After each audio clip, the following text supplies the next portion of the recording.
In the last 3 lessons, when we cover the sketch tools line, rectangle, circles, and arcs, you may have noticed these green markers or these green graphics appearing next to the geometry.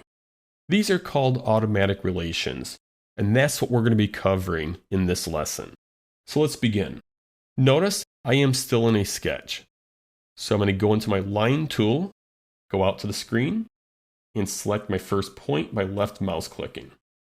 When I move my cursor away from that first point, notice as I move my cursor or the line to a near vertical position, a yellow automatic relation appears.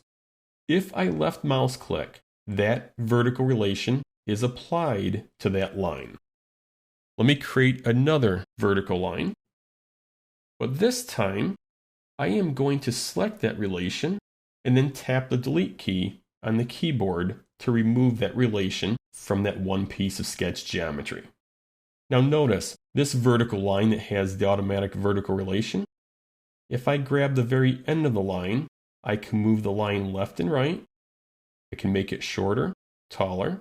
However, I cannot take it out of a vertical position.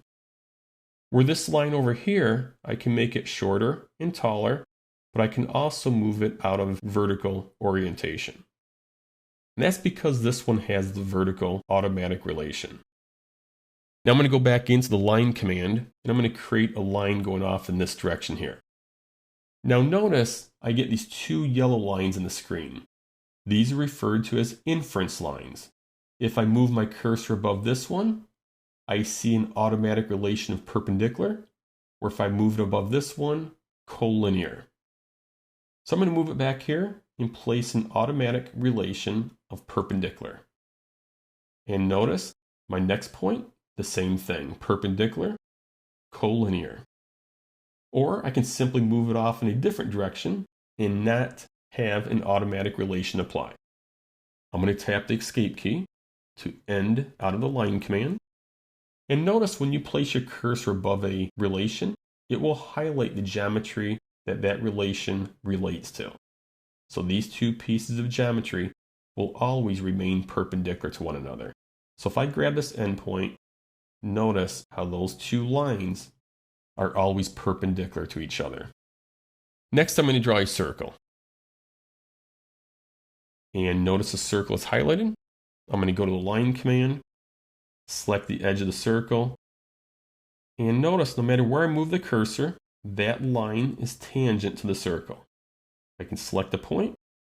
You see the tangent automatic relation along with the coincident automatic relation. Coincident is when 2 pieces of geometry share the same point. Next, I am going to select this line first before selecting the line command. Then, with that line highlighted, I'll select a point out here. Notice I have a parallel relation, or perpendicular. Let's go with parallel. Before we conclude this lesson, I want you to take note of the fact that as we build sketches, these automatic relations are added automatically. That's why we call them automatic relations. And in the next lesson, we're going to look at how to add relations manually and then how to apply dimensions to these sketches.